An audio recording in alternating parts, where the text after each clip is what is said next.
Quiet, please. Quiet, please.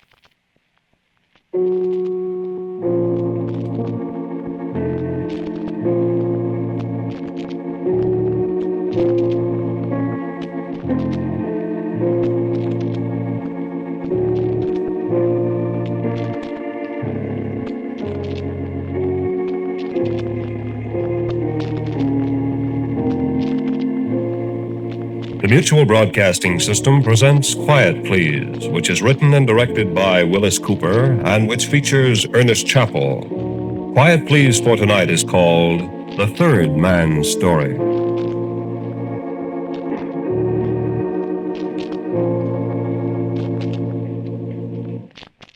I have had a long time to meditate upon folly. And I think if I could live my life over again, this would be a better world today, dwelt in by happier people. For I think I would not have committed the folly of my youth, the folly that has drawn the lines for conflict and suffering that you are heir to now.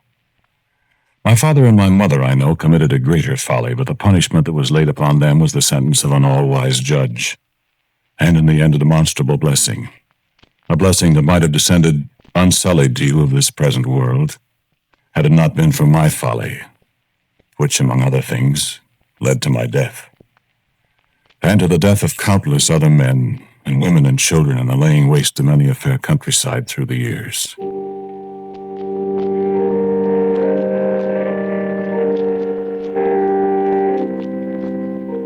I never saw the country where my father and mother first lived, but I've heard them speak of it so many times, at first with an aching homesickness that was almost a madness between them. And then as the years went on in my early manhood, with a kind of hopeless uncertainty, as of a dream once vivid and now dim and tattered in the years, never to be recalled and therefore a thing to be put away forever. My father, I recall him well. A tall, heavy man, a little stooped with toil, smiling slowly and saying little. His hair long and black. I did not live to see the gray creep in. A man of prodigious strength and temper. In short, the quiet-spoken, home-loving working man, father of all ages. My mother, the most beautiful woman I've ever seen. I agree I had little opportunity then for comparison with other women, but there have been many women since in this world, and none to rival her. Discontented a little, impatient a little, but a wise, loving mother to her 2 sons, and a dutiful wife to their father. And my brother. It is a good thing that my brother lived, that he was born and existed, and strove with his hands, delving in the valleys and tilling the broad fields, learning the secrets of the earth and the ways of seeds and plants and green things.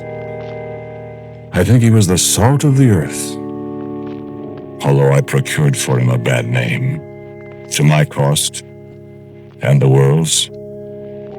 He was a little older than I, the firstborn, and naturally the first beloved, until I was born. I think he was more my father's son than I. He had my father's ways, his slow speech, his long silences, his giant strength, and my father's slow-kindling, deep-seated, terrible anger that smoldered far below the placid eyes and the peaceful countenance. Only twice have I seen my brother's temper flare, and the second time was my undoing. And yours. I think I was my mother's son. Perhaps I made it that way. I did make it that way, but I shall tell you. Bear with me. We dwelt at the head of a valley far from the place where my father and mother had first lived. It was a humble place, but tall trees shadowed our house. A sparkling hillside brook ran gurgling down the hill not 100 paces from our door. In the summer's heat, the hills grew brown and barren under the sun, save for the plots below the slopes where my brother cunningly led the waters of a little stream, where the corn and the millet and the barley prospered, and the fruit trees on the hill above the house were my brother's too. He tended them daily against the harvest of the fall, while I frolicked in the stream or lazed away the long afternoons in the shade of the plane trees. I well remember. I well remember the rains, my brother and my father toiling in the steamy downpour at some homely task, while I sat dry and comfortable under the thatched shelter and laughed at their dripping, mud-spattered labors. It was a good life we led. We the pioneers, we the happy family in the olden good days, in the summers and the long, slow winters, in the cheerful spring and the golden harvest days of the fall. Pioneers in the smiling land, unpeopled by enemies, unmarred by discontent and hatred. So it was in the early days of my youth. So it could have been today, were it not for my folly and my death. The first in all this peaceful land. My father was a profoundly religious man, God-fearing and devout, remembering his obligations to his Creator with an intense personal fervor, laying aside a tithe of everything he possessed for the Lord, thereby engendering in me a mighty, impious curiosity.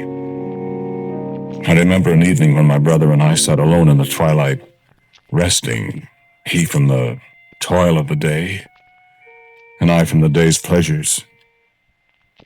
"Brother," I said, "brother, tell me something. What did you and Father do with the fruit and grain and things you carried away this morning?" She took them down to the grove, same as we always do. What did you do with them there?" We left them there.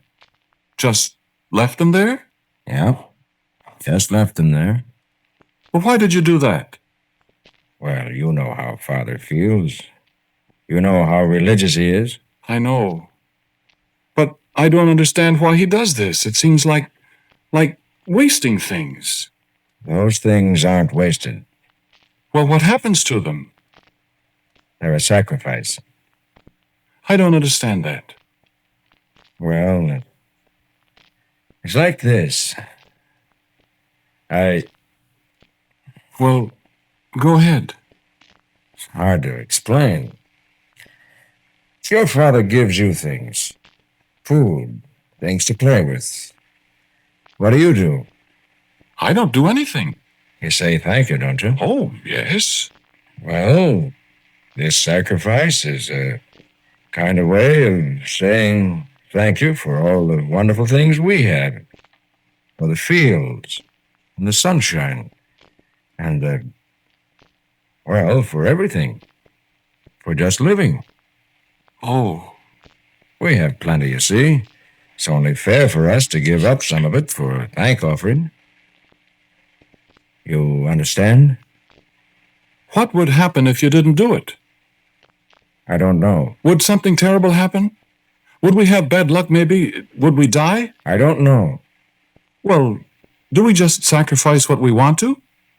We sacrifice the best we have, Sonny. Has it got to be the best? That's what your father and I think. And your mother. What if it isn't good enough? It has to be the best things you have. Can I sacrifice something? When you're old enough. I'll sacrifice some wonderful things. Of course you. And they won't be just old ears of corn and bundles of millet and stuff like that.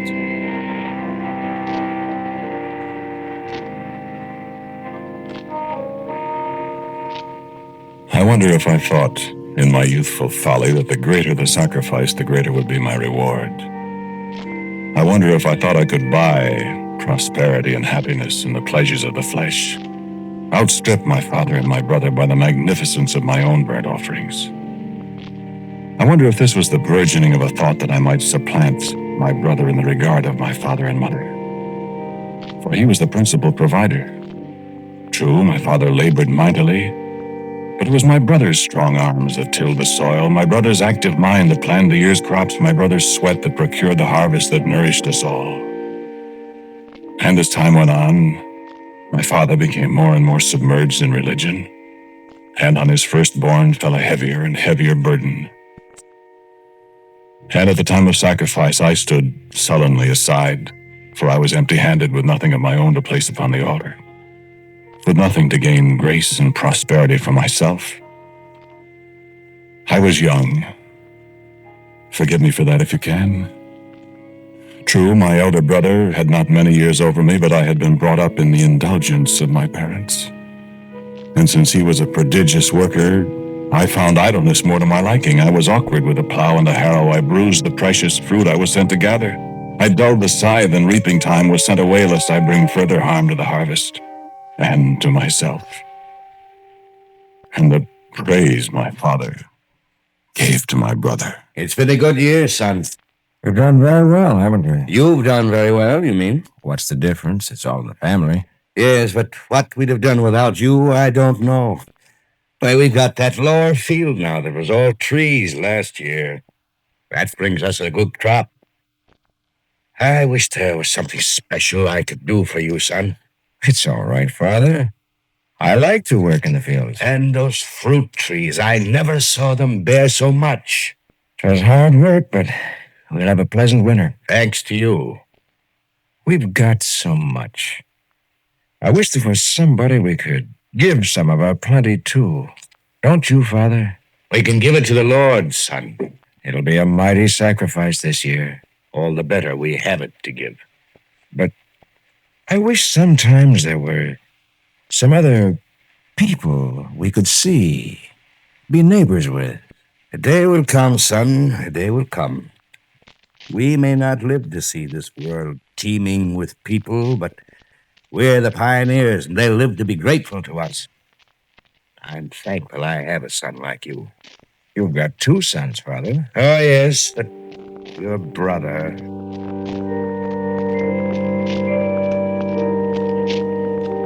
And I went away and sat brooding for a long time. Mind you, I loved my father, and up to that moment I loved my brother. But I must find some way to outdo him, to win a greater place than he in my father's affections. But what was I to do? What tasks were there left that I could perform to please my father and to supplant my brother? I could not think. And the other thought, how would I ever prosper in life if I had nothing to give, nothing to sacrifice as my father and my brother did? My mother found me in the dark as I sat there, sniveling at my unlucky situation, as I sat there, dissolved in unworthy tears of self-pity. Is that you, son? Mother, I've been looking all over for you. What's the matter, dear? I don't feel good. Are you sick, child? I'm just good for nothing. Oh, now, son. What happened? Well, I can't do anything. You can't do anything? What do you mean? Well, brother does everything, and father tells him how wonderful he is, and I'm just useless. Oh, come now, son. There's plenty for you to do. You always help mother around the house, and you're young. I'm not either. I'm just no good. That's a silly attitude for you to take. Now, what put all this in your mind so suddenly? Mother, I want to be useful. Well, you are useful. I haven't got anything to sacrifice. Oh, that's it, eh? Yes. Father... I know, dear. I didn't know you were so serious about saying. Mother, how can I ever get things if I don't have anything to sacrifice? Get things? Well, I mean, I won't prosper. You poor child. You come in now and have your supper and you feel better. And then in the morning...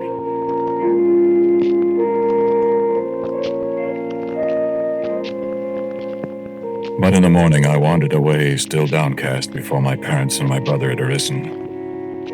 I do not remember what dark thoughts occupied my mind as I climbed the dew-drenched hillsides, wrestling with my problem.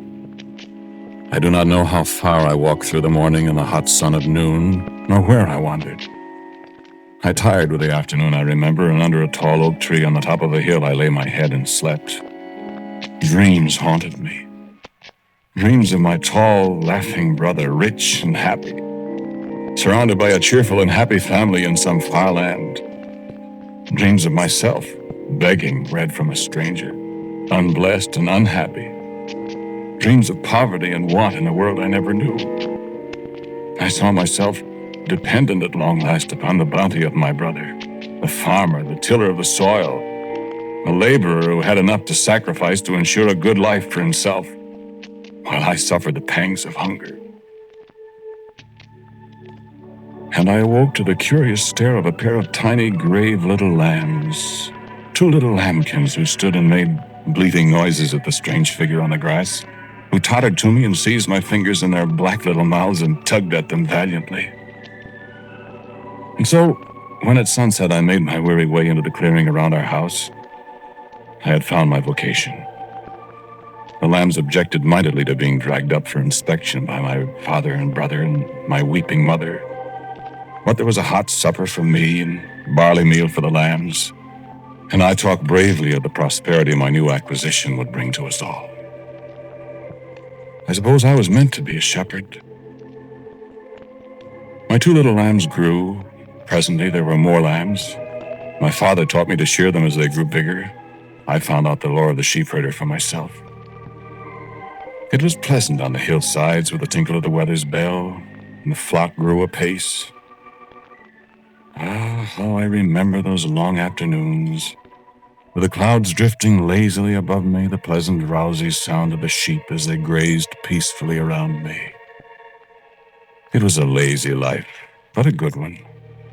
I could laze away the afternoons securely, laughing to think of my burly brother toiling away in the sun-baked fields, fighting his eternal battle with the earth for his sustenance. I built my own hut on the hillside above the home place. I lived a pleasant, solitary life. Sometimes my mother and my father would toil up the hill to visit me, bring me cakes of millet or deep jars of sweet wine from my brother's grapes. There was an afternoon. Well, son, you're doing fine with the sheep. I'm glad, Father. This is what I like to do. How many have you now? 16. But there'll be lambs in the spring. I'm making you a nice wool coat, son, from the first shearing. Oh, thank you, Mother. I wish you could come home oftener, though. You miss me? Of course we do, son. That's why we come up to see you here. Well, what about... Well, you've got a son around the house all the time. He's pretty busy. How's he doing with the crops? Well, not very well this year. Oh, what's the matter? It's just a bad year, son. What's the matter? Didn't he sacrifice? I don't think I like the way you said that, son. I didn't mean anything, Father. I hope you didn't. Yes, your brother sacrificed. You know he did. Maybe he didn't sacrifice enough. Yes, he did, dear. Or maybe it wasn't good enough. Son, it's not your place to decide what's good and what's bad. I wasn't, Father. I was only asking. The crops are going to be very small this year. It looks as if you're the support of the family this time, son. Me? That's fine. I'm some use after all, then. Son. Why, of course you're some use. You're a great deal of use. More than my brother. This year, anyway. Son. I can't help it, Mother. I'm happy. Son, have you made your sacrifice yet? Not yet, Father, but I'm going to do it right away. I'm going to make a wonderful sacrifice.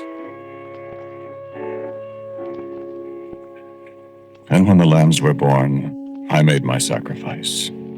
I made a magnificent sacrifice. The lovely little lambs bleated piteously, and my heart bled for them, but it was what I had wanted to do. I chanted the old words of the ceremony loudly and joyfully. The black smoke rose to heaven. We all rejoiced greatly. We all rejoiced, except my brother. Now it was his turn to stand empty-handed and glum, although he did try to smile at me when I turned triumphantly away to look at him. The poor, withered ears of corn he put on his own altar looked very meager compared with the lavishness of my gift. And when, in an excess of good feeling, I gave him one of the lambs to offer up on his own altar, he couldn't even make the fire stay lit. I had to help. I was very happy. And I rue the day now. Yes, of course it was selfishness. It wasn't devotion. I was very happy. And when in the morning I left again to return to the hillside pastures, for my flock had grown and there would be much for me to do, my brother humbly came to me and laid a hand on my shoulder. Is it all right if I walk back with you to see the flock? Why, haven't you got anything to do here? There's not a thing to do here. Crops are in, but there is a... Well, isn't that too bad? Yeah, it is that. Well, come on along. Thank you. I don't know what happened this year. It is strange, isn't it? You've done well. I'm proud of you. Oh, I told you I'd sacrificed something wonderful. Yes, I remember. I sacrificed the first lambs this family ever sacrificed. It was wonderful. Too bad your sacrifice was so cheap and bad. I did the best I could. That's all anybody could do. Oh, well, but you should have been like me. It's all very well to dig up the ground, but it takes something more to do what I've done. I've done pretty well in the past, boy. I don't see how you can expect to do very much when all you've got to offer is some old corn and stuff like that. It was good enough for you for a long time. Well, of course, but now... I've worked hard all my life. You don't have to work hard if you don't want to. I don't work hard. And look at me. Yes. I think Father and Mother are a little disappointed in you, They are not. Oh, I think they are. I could see the way they looked at you. And at me. I don't believe you. And you didn't do very well with your sacrifice. Not even when I had to give you something to sacrifice. You stop that. I think your day's over, brother. I told you to stop talking that way. Yes, you're done. You were all right till I got started and made a good sacrifice. Stop! Oh, go on back and dig holes in the ground, you farmer. You'll do what? You don't stop talking that way, I'll kill you. Farmer! Stop! Dig her in the dirt! I told you! Can't even make a good sacrifice! You! No! No!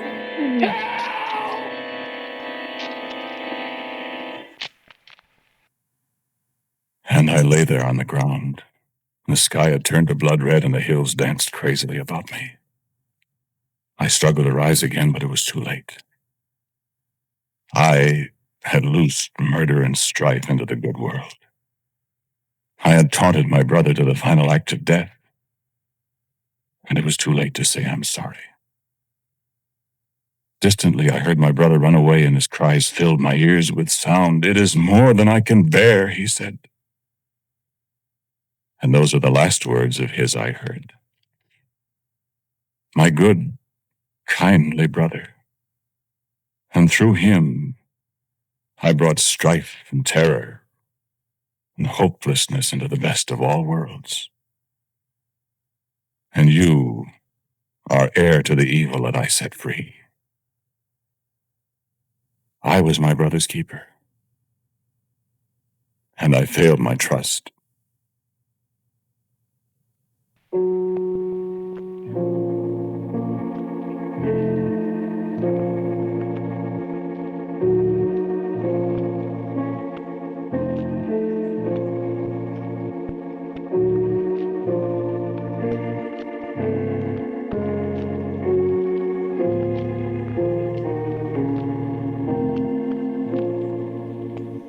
The title of tonight's Quiet Please was The Third Man's Story.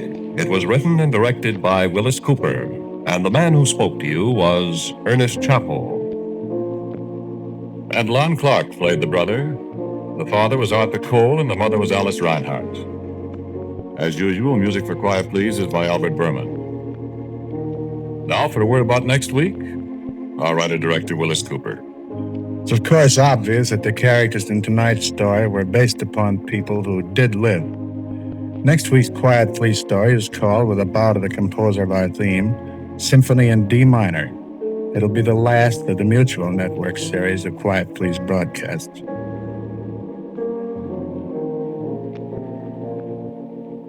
Both Mr. Cooper and I would be grateful for your reactions. Until next week at the same time, I am quietly yours, Ernest Chappell.